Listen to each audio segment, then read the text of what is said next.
Assalamualaikum warahmatullahi wabarakatuh. Alhamdulillah wassalatu wassalamu ala Rasulillah wa ala alihi wa sahbihi wa man walah wa ba'du. Teman-teman yang saya muliakan, saya hormati. Pertama saya minta maaf hadir datang. Ini bukan khusus saya di sini pakai jas, enggak. Saya jadi saksi nikah tadi. Jadi saya jadi nikah, kemudian selesai tausiah langsung. Jadi cuma dapat dasinya aja tadi, ya, baru kemudian masuk. Silakan. Yang kedua, ini mati hidup ya. Pakai ini aja, mic itu aja.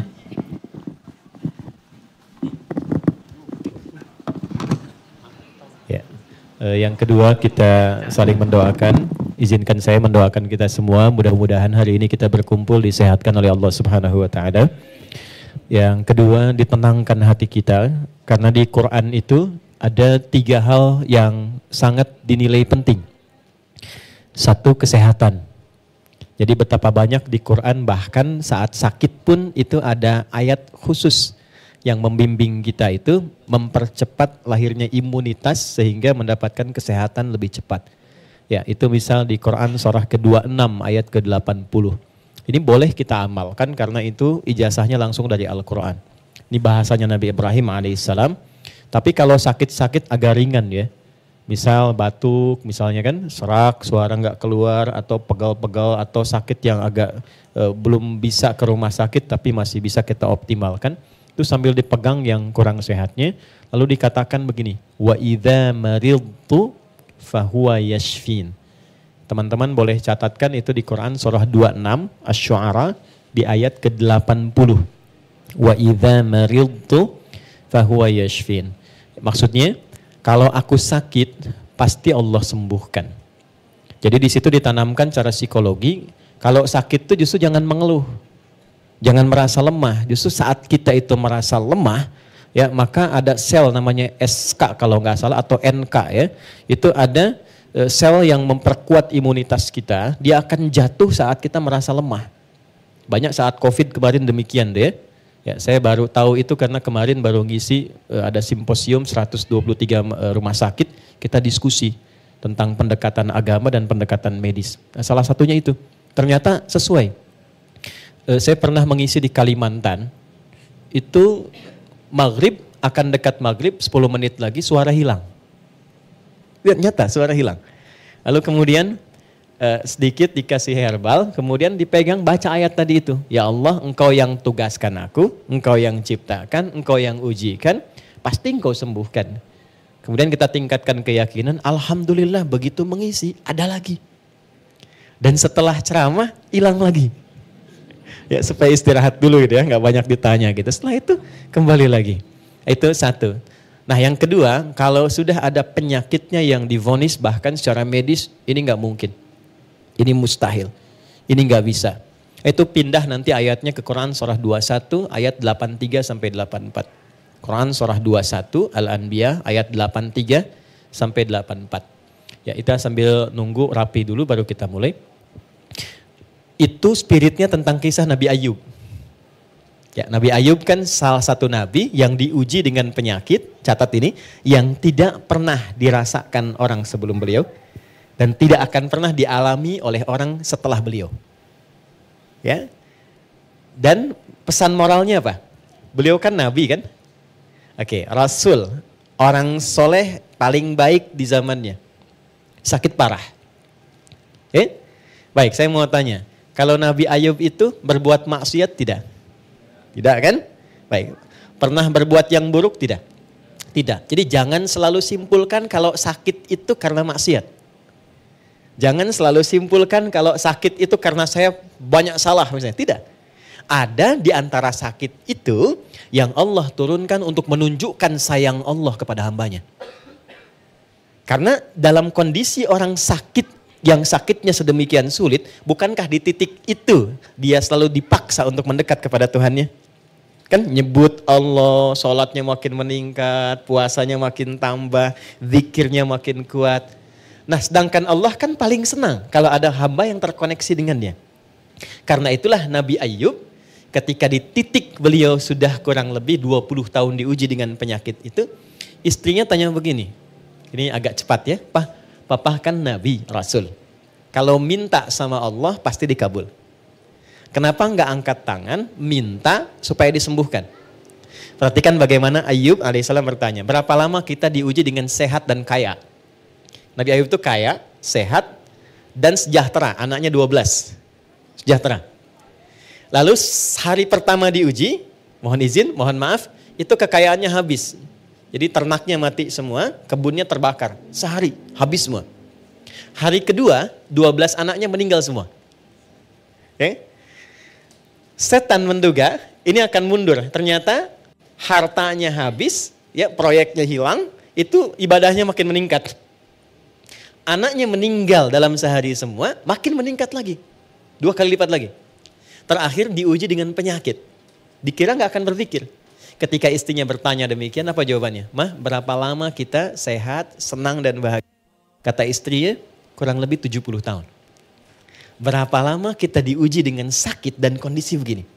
Kata istrinya, kurang lebih 20 tahun. Perhatikan kalimatnya. Saya malu kalau minta sehat sekarang kepada Allah, sementara kita sudah diberikan ujian kebaikan kesehatan selama 70 tahun. Ini kan baru 20 tahun. Nanti kalau sakitnya sudah sama dengan ujian sehatnya, dan bahagia sudah sama dengan ujian sedihnya, sama-sama 70 tahun, baru aku minta. Di titik kesadaran itulah ketika sakitnya sudah mulai mengganggu ibadah, tadinya sholat misalnya bisa berdiri, sekarang sulit. Perhatikan baik-baik, disitulah kemudian baru Ayub memohon. Diabadikanlah permohonan ini di Quran surah 21 ayat 83 sampai 84. Wa Ayyuba. Dan aku buka kisah Ayub untuk inspirasi kata Allah. Idznada rabbahu anni massani yadurru wa anta arhamur rahimin. Ketika beliau berdoa, perhatikan doanya baik-baik. Ya Allah, penyakit ini telah menghalangi dan mengganggu aku untuk beribadah kepadamu. Jadi minta sehatnya itu bukan untuk olahraga. Minta sehatnya bukan untuk bekerja. Tapi minta sehatnya itu untuk ibadah. Itu poinnya. Barangkali dari sekian banyak kita diuji ada bagian organnya. Mungkin belum pernah dipakai ibadah. Kan? Nah, pesan keduanya, pesan moralnya. Kalau minta sesuatu ingin cepat, arahkan kepentingan ibadah. Jangan diarahkan ke dunia. Itu cepat dijawabnya. Sedangkan kau yang paling sayang kepadaku ya Allah. Kalau yang paling sayang tidak menyembuhkan, kepada siapa lagi aku mesti memohon. Itu baru dibacakan sampai titik itu langsung turun jawaban. Fastajabna lahu fakashafna bihi. Ya. Kemudian kami sembuhkan Ayub. Lalu kami buka semua kesembuhannya itu. Ya. Lalu apa yang terjadi? Setelah disembuhkan kami kembalikan keluarganya. Kami kembalikan hartanya dan di ujung ditutup dengan kalimat wa dzikra lil abidin. Kalau ada seorang yang mengalami penyakit serupa seperti Ayub dan mengamalkan amalannya, aku akan berikan anugerah serupa seperti Ayub pernah dapat. Jadi tidak semua ujian yang kita terima itu, baik masalah di rumah tangga, di pekerjaan, atau bahkan sakit, bukan menyebabkan karena kita pernah berbuat salah. Tapi boleh jadi Allah ingin melipat gandakan kasih sayang yang pernah terjadi di antara suami istri, kasih sayang pernah terjadi di antara anak dan orang tua, kasih sayang yang pernah terjadi di antara kerabat, hartanya ingin dilipat gandakan lagi, dan kemuliaannya ingin diberikan lebih. Dengan apa?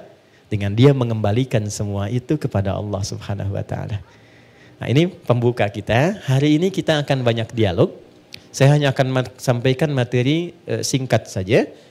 Penutup di pertemuan yang lalu. Setelah itu kita lebarkan dengan diskusi sampai mungkin waktunya memungkinkan kita untuk berpisah. Itu mukaddimah. Sekarang kita baru mau mulai. Baik ya. Bismillahirrahmanirrahim. Di pertemuan terakhir yang lalu, kita masih dalam pembahasan tentang fikih sholat. Ya. Dasar pembahasan ini adalah pertanyaan tentang kenapa kita mesti sholat. Sudah kita jawab di beberapa pertemuan yang lalu. Teman-teman yang baru bergabung, silahkan dicek lagi rekaman sebelumnya untuk mempermudah bahasan. Yang kedua, ini juga paling penting, apa yang kita dapatkan saat kita sholat. Ya? Kenapa kita sholat? Sudah dijawab, intinya ada dua, jawaban pokoknya. Satu, untuk membuktikan kebertuhanan kita kepada Allah. Katanya kita mengatakan la ilaha illallah, apa buktinya? Maka ketika kita mengatakan la ilaha illallah, Allah minta buktikan. Apa pembuktiannya ya Allah? Maka diturunkan, buktikan lewat ibadah, sholat kepadaku. Dalam sholat itulah kita menyebut nama Allah, Allahu Akbar sampai selesai salam. Baik, itu ada di Quran surah ke-20 ayat ke-14. Yang kedua, kenapa kita sholat? Sudah? Yang kedua, sholat didesain oleh Allah. Bukan hanya sekedar ibadah ritual dari takbir sampai salam, tapi semua gerakan dan bacaannya disiapkan untuk membimbing pelakunya mendapatkan kesuksesan dan kebahagiaan di semua aktivitas yang ia jalani sampai wafat. Tolong catat baik-baik itu. Jadi sholat ketika diperintahkan bukan sekedar ibadah ritual yang formalitas. Anda berwudu, takbir, salam. 5 kali ditunaikan. Kalau ini yang kita tangkap dan kita pahami, besar kemungkinan potensi sholat itu akan dipahami sebagai beban saja. Baru tadi sholat, sekarang sholat lagi. Ya kan? Kenapa sih harus 4 rakaat? Karena apa? Karena pesan-pesan atau hikmah yang berada di balik ibadah ini tidak dipelajari terlebih dahulu. Itulah sebabnya Allah memberikan pesan sebelum sholat. Kalau engkau ingin mendapatkan kenikmatan sholatmu, kenyamanan sholatmu, menjawab pertanyaanmu, pelajari dulu tentang semua bacaan dan gerakan sholat dari mulai bertakbir sampai dengan salam. Itu yang dimaksud di Quran surah 29 di ayat ke-45 yang telah kita bahas. Ya, gabungan antara sukses dan bahagia. And happiness, sukses dan bahagia. Itu dalam bahasa Arab disebut dengan falah namanya.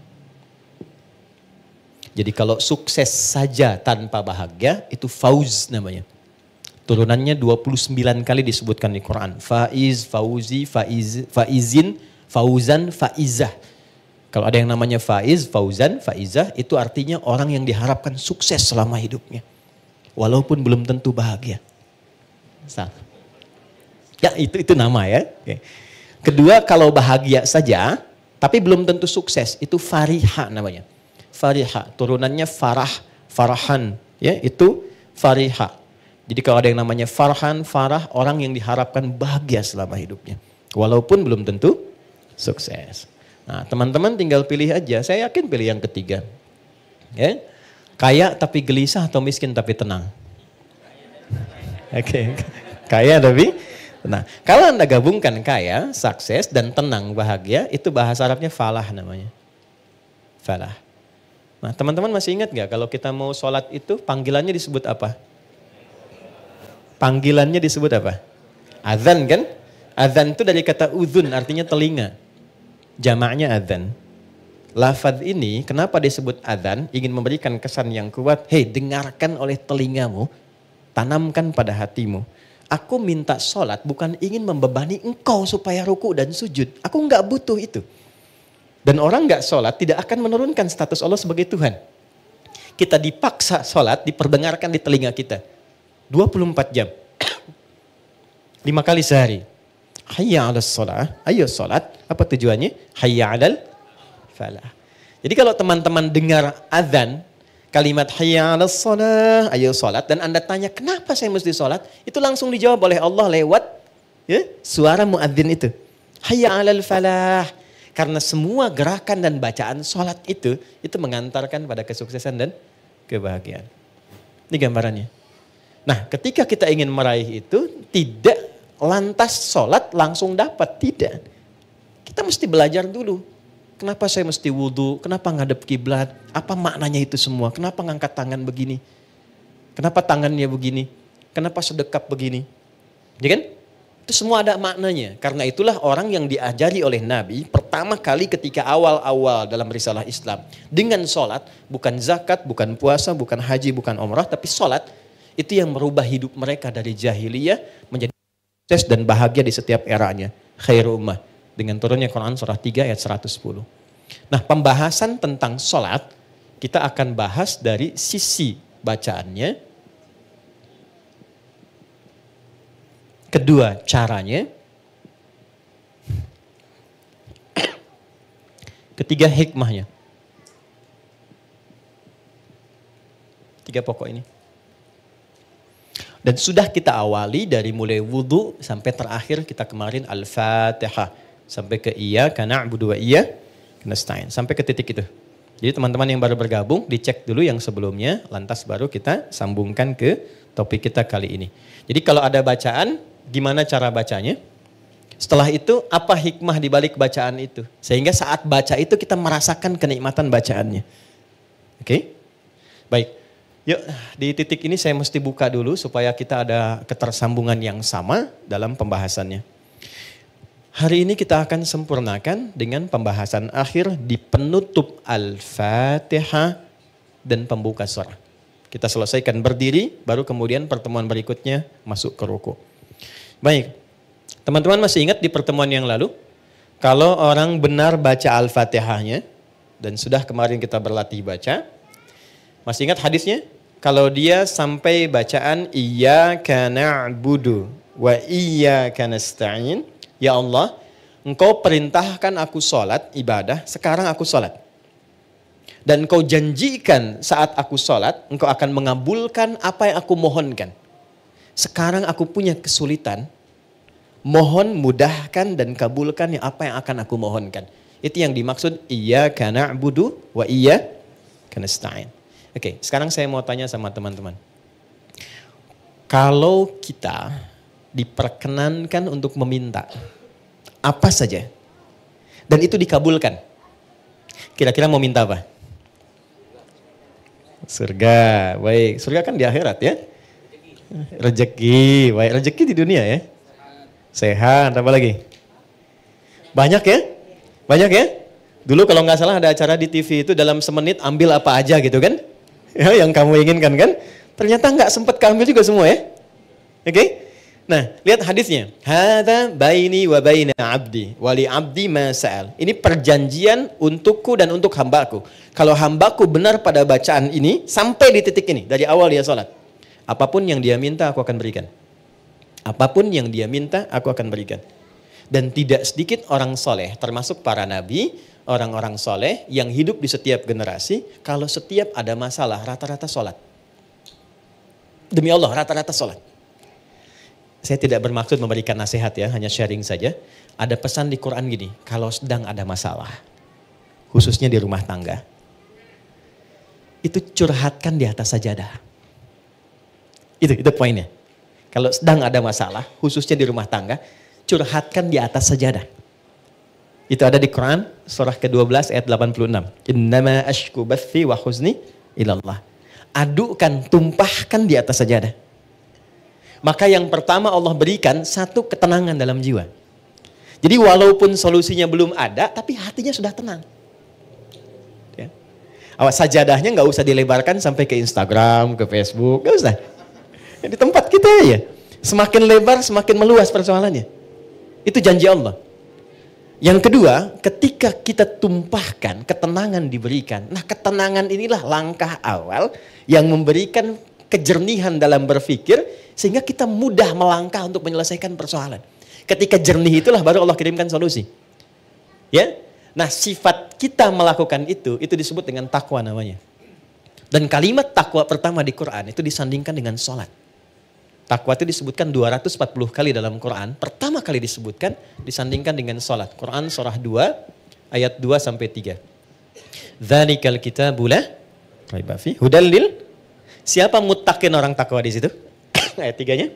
Alladzina yu'minuna bil ghaibi wa yuqimunas. Nah, takwa disebutkan 240 kali dalam Al-Quran. Amalan pertamanya sholat. Dan 240 ini dibagi 3 segmen. Ada segmen ritual seperti sholat ini. Ada segmen sosial seperti berbagi dengan sesama. Ali Imran ayat 133. Ada segmen rumah tangga. Dan ini segmen rumah tangga ditempatkannya di persoalan tertinggi di rumah tangga yang mengantarkan pada puncaknya. Yaitu perselisihan yang menghadirkan misalnya perpisahan.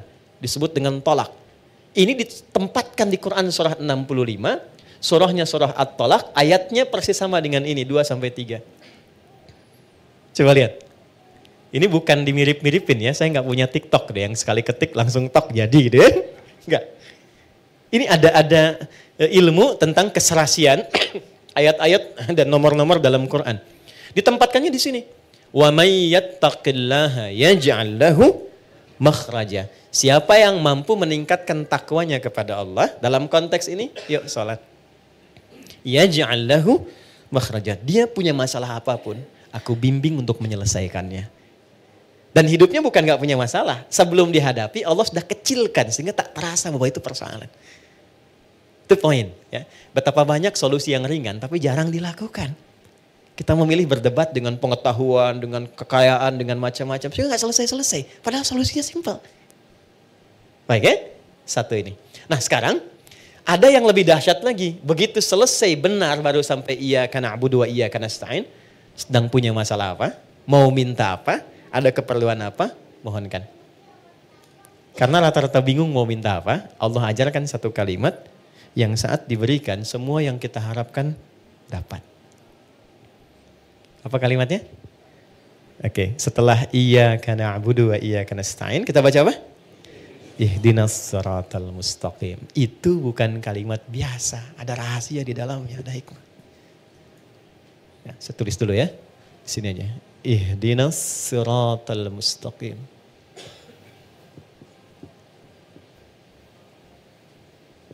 Ya. Pelan-pelan. Nanti kita belajar sama-sama cara baca ini dan menyelaraskannya dengan suasana hati kita seperti apa. Karena ini dijawab nanti ketika kita baca ada jawabannya di ayat lain. Baik ya? Ihdinas siratal mustaqim. Nah, teman-teman kalau diterjemahkannya apa? Tunjukkan kami jalan yang lurus. Ah itu terjemah tekstual. Baik ya? Itu bisa efektif dibaca saat haji nanti. Ya, saya pernah jadi petugas 2010. Ada jemaah tersesat. Keluar dari maktab dia bingung ketemu tentara orang Arab dia nanya. Jadi orang Arab yang gak bisa bahasa Indonesia, dia yang gak bisa bahasa Arab. Tapi pintar orangnya. Tidak putus harapan, dia buka gawang maktabnya ditunjukkan. Pak katanya, ihdinas siratal mustaqim. Tunjukkan saya jalan yang lurus ke maktab. Ya? Tapi yang hebat tentaranya itu juga gak kalah cerdik. Begitu dilihat maktabnya kan ada di gelangnya itu.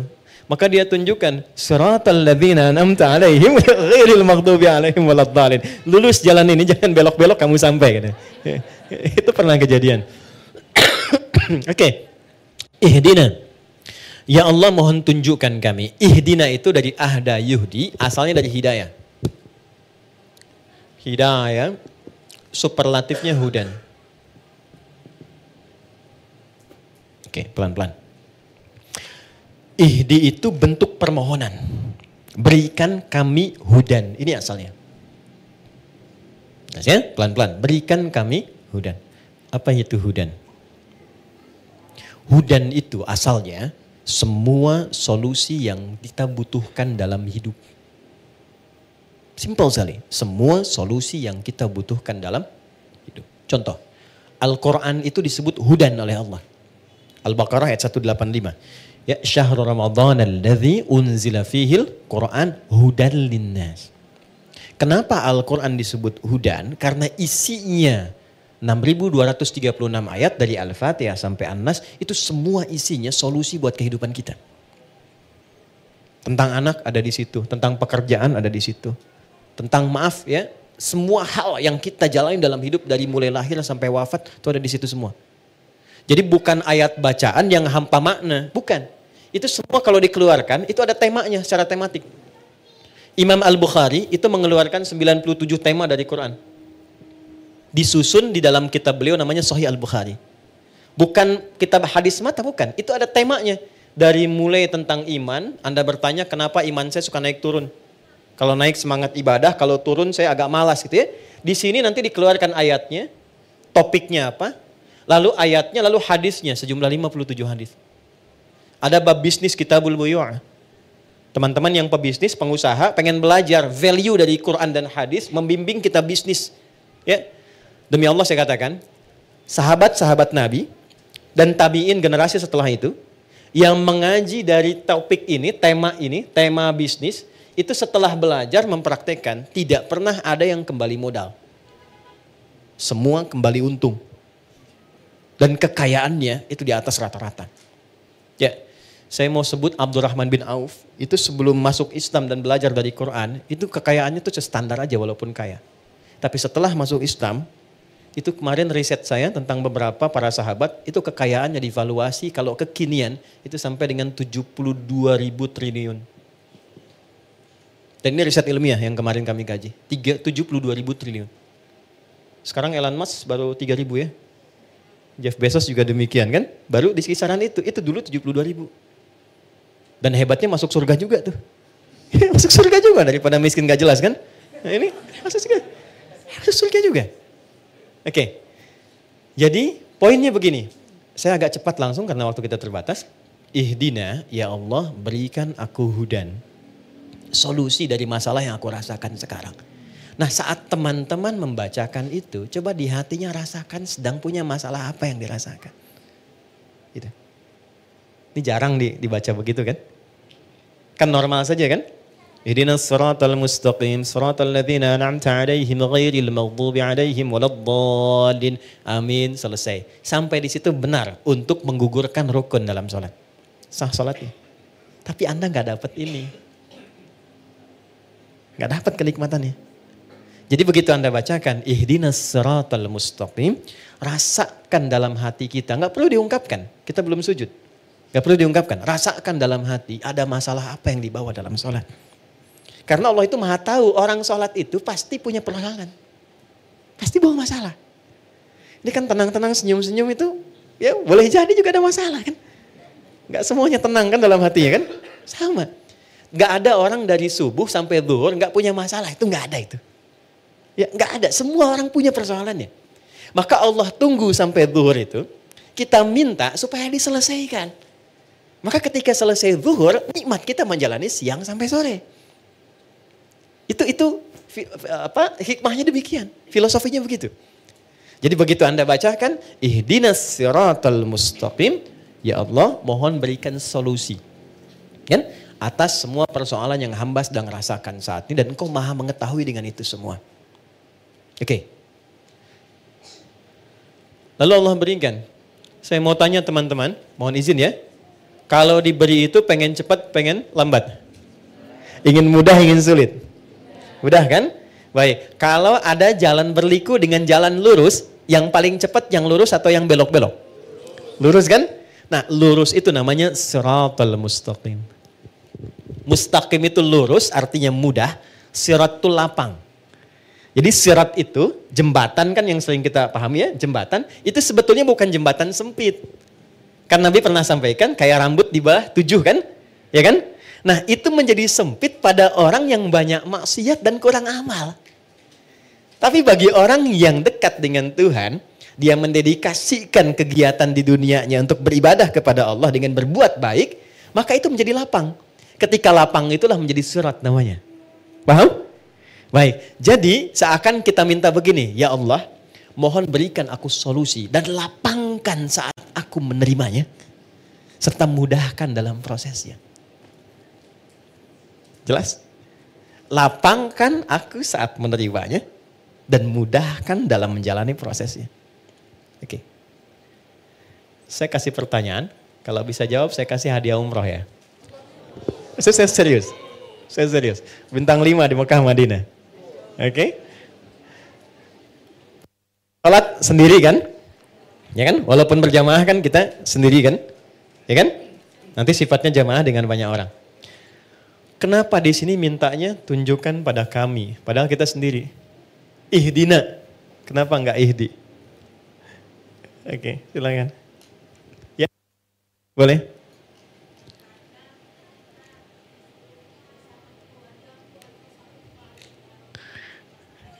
Bagus jawabannya. Sampai Cengkareng tuh.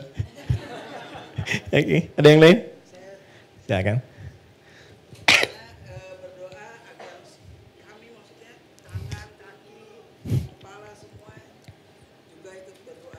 Bagus. Sampai migrasi. Waktu habis. Waktu habis. Dari sini, saya cepat saja. Gini, ini filosofi dalamnya. Ini saya kasih yang paling dalam sekali. Maaf ya. Kalau kita sedang punya masalah. Masalah itu untuk sendiri atau kadang ada yang terlibat di sekitaran kita. Oke. Bagi kita mudah, tapi mungkin bagi pasangan kita belum tentu itu mudah. Bagi kita dan pasangan mudah, tapi mungkin bagi ayah dan ibunya belum tentu mudah. Bagi suami istri mudah, tapi bagi anak belum tentu mudah. Kenapa kita sertakan dina di sini, ihdina, untuk memberikan kesan bahwa ya Allah, berikan solusi atas masalah yang sedang hamba jalani, mudahkan prosesnya dan lapangkan untuk semua yang mengalami itu. Kalau suamiku di dalamnya, lapangkan hati suamiku pula. Kalau ada tetanggaku di dalamnya, lapangkan tetanggaku. Kalau ada ibuku di dalamnya, lapangkan hati ibuku. Itu dalam banget. Itulah sebabnya kenapa menggunakan na, tidak menggunakan bentuk tunggal secara personal. Jadi ketika kita menunaikan sholat, di situ Allah ingin menyelesaikan persoalan, masalah yang kita alami setuntas-tuntasnya, bukan 1-2 tahapan kehidupan. Jelas? Oke, tiketnya masih saya pegang ya. 1. Jelas ya? Paham ya? Baik, maka jangan sungkan untuk mengungkapkan itu dalam sholat, tapi di hati kita, karena nggak boleh dilafadzkan. Jelas ya? Ihdinas siratal mustaqim. Cepat, karena Allah Maha tahu, kita tinggal hadirkan saja suasana itu. Minta. Nah sekarang Allah kasih mudah, kasih cepat, tapi caranya nggak enak. Mau nggak? Oke? Kasih mudah, kasih cepat, tapi caranya nggak enak. Anda melamar pekerjaan, langsung dikabulkan, cepat diterima. Tapi begitu datang, Anda dimaki-maki dulu. Lain kali nanti kalau ke sini, pas kerja, kamu pintar, tapi pakaian kamu nggak layak. Besok kamu ganti kayak gini. Ini perusahaan begini. Nggak cocok nanti kalau kamu pakaian begini. Tapi kamu diterima. Yang kedua, bagus, kamu prestasinya bagus, baik, nanti silahkan besok mulai bekerja, datang sebaik-baiknya, pakaiannya disesuaikan. Nanti kita sudah berikan ketentuan dress code-nya. Enak yang pertama, enak yang kedua. Yang kedua, sesuatu yang melahirkan ketenangan, kenyamanan, kenikmatan, itu bahasa Arabnya an-na'ama yun'imu. Nikmat sifatnya. Kalau kita minta kepada objek yang ada selain kita atau di depan kita, atau yang gak ada tapi kita minta, gunakan tak setelah an'ama menjadi an'amta. Maka setelah itu kita meminta, ya Allah saya gak pengen dapat yang cepat, mudah, lapang, tapi misalnya gak ada kenikmatan di dalamnya. Maka diteruskan ayatnya, siratal ladzina an'amta alaihim ghairil maghdubi alaihim walau. Ya. Jangan sampai di situ ada, mohon maaf ya Allah, ya kita minta misalnya ya Allah jangan sampai solusi itu datang diberikan, tapi muncul juga rasa-rasa yang tidak mengenakan, mengarahkan kepada hal-hal yang tidak menyenangkan. Ya, walaupun ada tafsir lain maghdub di situ, kalangan yang dilaknat, dhalin yang tersesat. Karena sudah diberikan kenikmatan tapi tetap dia jauh dari Allah Subhanahu wa taala. Itu makna jauhnya. Jelas? Halo, jelas? Oke, setelah jelas, pertanyaan saya yang terakhir. Oke, dapat hadiah. Siapa orang-orang yang dimaksud di sini? Pada orang-orang yang telah engkau beri nikmat kepada mereka. Itu siapa? Para nabi. Apa lagi? Apa lagi? Ya, orang bertakwa. Bagus, baik. Apa lagi? Oke, singkatnya Quran surah 4 ayat 69. Ada 4 golongan. Jadi kalau teman-teman, ini ajaran dari Quran, kalau ingin bahagia, ingin tenang, ingin nikmat, ikuti 4 golongan ini. Ikuti pola hidup mereka. Quran surah 4 ayat 69. Wa may yuti'illaha war rasulah fa ulaika ma'al ladzina an'ama Allahu 'alaihim. Oke, kalimatnya sama. Wa may yuti'illaha war rasulah. Siapa yang kehidupannya diikutkan pada petunjuk Allah dan Rasul. Dari bangun tidur sampai tidur lagi. Misal, saya mau bangun tidur, saya ikutin bagaimana Nabi bangun. Ya, itu contohnya ada pada doa nanti. Ya, doa itu bukan sekedar bacaan, di situ ada penuntun aktivitas di setiap doa itu. Ya. Oke. Siapa yang pola hidupnya mengikutkan pada tuntunan Allah dan Rasul. Perhatikan, faulaika ma'al ladzina an'ama Allahu 'alaihim. Maka mereka itu aku jamin akan disatukan dengan 4 kalangan yang selama hidupnya selalu dijamin kenikmatan oleh Allah. 4 kalangan. 1, minan nabiyyin, para nabi.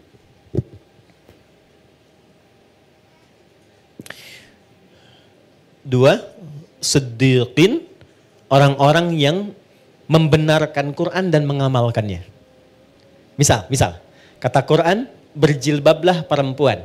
Maka dia membenarkan ayatnya dan mengamalkannya. Itu siddiq namanya. Jelas? Laki-laki misalnya, bangunlah tahajud walaupun sunnah. Anda benarkan ayatnya, Anda amalkan itu disebut siddiq. Yakin sepenuhnya dengan mengamalkannya. Kenapa Abu Bakar disebut siddiq? Karena beliau paling yakin apapun yang Nabi sampaikan, itu seketika diyakini, walaupun bagi sementara orang itu belum mampu ya dipahami dengan logikanya. Karena itu disebut dengan Abu Bakar as-siddiq. Oke, 3. Ini siddiq. 3, syuhada. Orang yang wafat, yang saat hidupnya sering mendedikasikan kegiatannya untuk ibadah. Maaf ya, jangan hanya dipahami berperang misalnya secara militer, tidak. Anda bekerja niatkan karena Allah. Di rumah tangga niatkan karena Allah. Posisikan istri sebagai titipan Allah. Istri suami sebagai titipan Allah. Menyayanginya karena Allah. Posisikan anak sebagai titipan Allah. Saya tanya teman-teman nih, antum cintai istri itu karena Allah atau karena sayang? Berat sekali jawabnya ya. Oke. Anda cintai anak itu karena Allah atau karena sayang? Oke, kalau karena Allah itu ada 2 cirinya. 1, dia akan memastikan yang dicintainya itu selalu berada dalam hukum-hukum Allah. Oke? Jangan dibayangkan terlalu ekstrim, tidak. Ya, misalnya apa?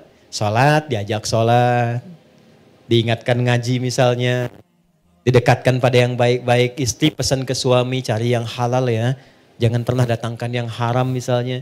Itu sudah cukup menjadikan Anda berjuang hidup untuk menaati Allah. Kalau wafat, itu disebut wafatnya fi sabilillah. Orang yang disebut syahid, zamannya syuhada. Jadi ada 3 jenis syuhada itu. Syuhada yang wafat saat ada dinas militer. Ya, itu langsung syahidnya dunia akhirat. Ada syahidnya seperti tadi saya sampaikan. Merawat anak karena Allah. Ibunya meninggal, syahid. Syahidnya syahid akhirat. Dimakamkan seperti biasa, tapi statusnya syahid. Itu kenikmatan surganya luar biasa. Kalau nggak percaya silakan. Lakukan dulu, ya nanti saat di ujung kematian itu ditampakkan hasilnya. Yang keempat, solihin, tingkat paling akhir. Wassalihin. Ya. Saya akhiri di sini dengan cepat. Solihin itu singkatnya orang yang memastikan semua kegiatannya baik. Ya, kalau memandang yang baik. Kalau bicara, dia bicara yang baik-baik. Kalau kira-kira yang mau dikeluarkan itu kurang baik, dia tahan, dia nggak ungkapkan. Ketemu sama istri nih, ada beda pendapat. Dia mau cerita. Kemudian mau keluar kata-kata nggak baik. Dia jaga supaya menenangkan istri, nggak menyinggungnya. Itu masuk kategori ini. Oke? Begitu sebaliknya. Ujung kepala sampai ujung kaki. Dia arahkan melangkah pada yang baik, bekerja yang baik, maka masuk kategori ini. Untuk perempuan salihat, untuk laki-laki salihin. Ini poinnya. Jadi kalau ada orang-orang ingin hidup tenang, ingin nyaman, minimal ikuti pola hidup para nabi, nggak terjangkau yang ini, atau paling minimal jadilah orang baik. Yang tidak melukai orang lain atau bahkan diri sendiri. Jelas? Oke. Saya tutup dulu sebelum kita jeda, nanti kita sholat zuhur dulu mungkin ya. Setelah itu kita diskusi, apa saja yang mau ditanyakan dipersilahkan, kita bisa diskusi 2 arah. Tapi sebelum saya akhiri, saya tutup bagian terakhir.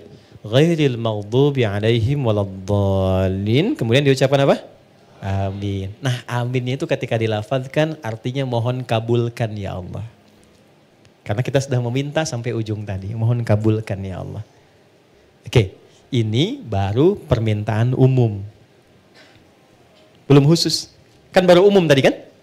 Sementara setiap kita mau sholat pasti punya situasi-situasi khusus yang kita miliki. Yang beda satu dengan yang lainnya. Nah saya mau kasih pertanyaan yang simpel dan ini gak ada hadiahnya. Karena kita mau tutup. Lihat gini.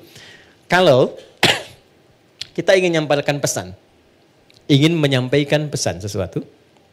Tapi sosok yang ingin kita tuju itu nggak ada di hadapan kita.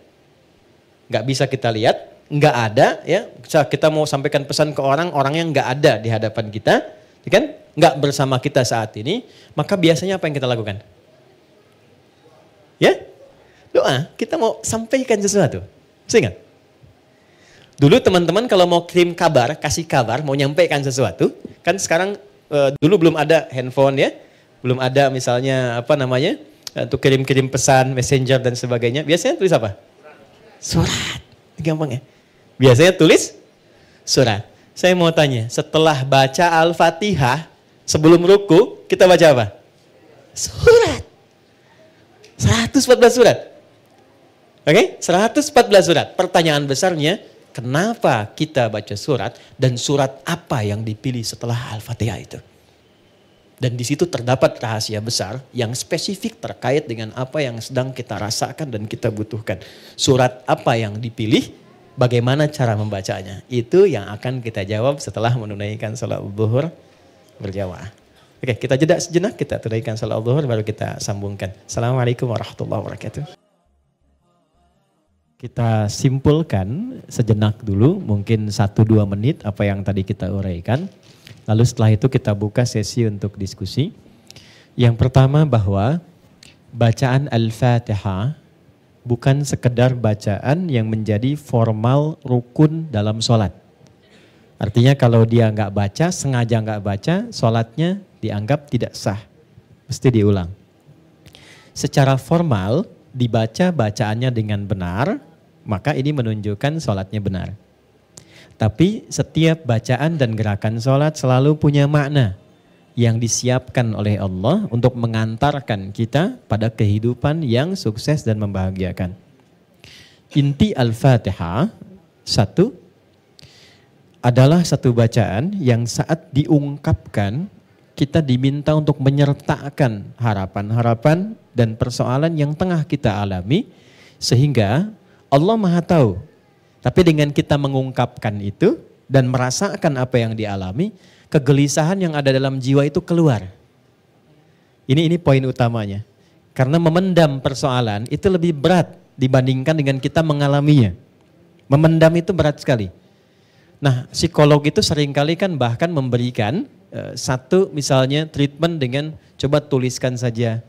Kemudian bakar, coba tuliskan, coba ungkapkan. Nah, kita itu sehari 5 kali diminta mengungkapkan itu. Supaya nggak terpendam dalam keadaan hati kita. Itulah Al-Fatihah. Kemudian yang terakhir, ada kesan hikmah yang sangat dalam bahwa dalam hidup itu, cobalah bijak untuk selalu menjadi orang baik. Berusaha bersikap baik. Kalau tidak kita bisa teladani kehidupan para nabi, paling minimal kita mencoba menjadi pribadi lebih baik daripada kehidupan sebelum-sebelumnya. Maka setiap hari implementasinya dari ujung kepala sampai ujung kaki, Al-Fatihah mengajarkan mungkin sepekan ini matanya dulu. Jaga dari memandang yang tidak baik. Pekan depan lisannya sampai ke ujung kaki. Nah, itu pesan dasarnya jika seseorang konsisten pada kebaikannya dan berusaha menjaga sampai akhir hidupnya, maka Allah jamin, ini penutupnya, faulaika ma'alladzina an'amallahu 'alaihim. Di surga kelak kata Allah, aku akan kumpulkan orang yang berjuang menjadi pribadi yang baik saat di muka bumi. Aku kumpulkan dengan 4 golongan itu yang coba ia teladani.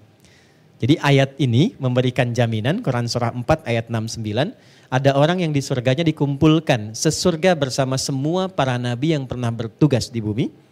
Kemudian para siddiqin, para syuhada, dan orang-orang baik itu sendiri.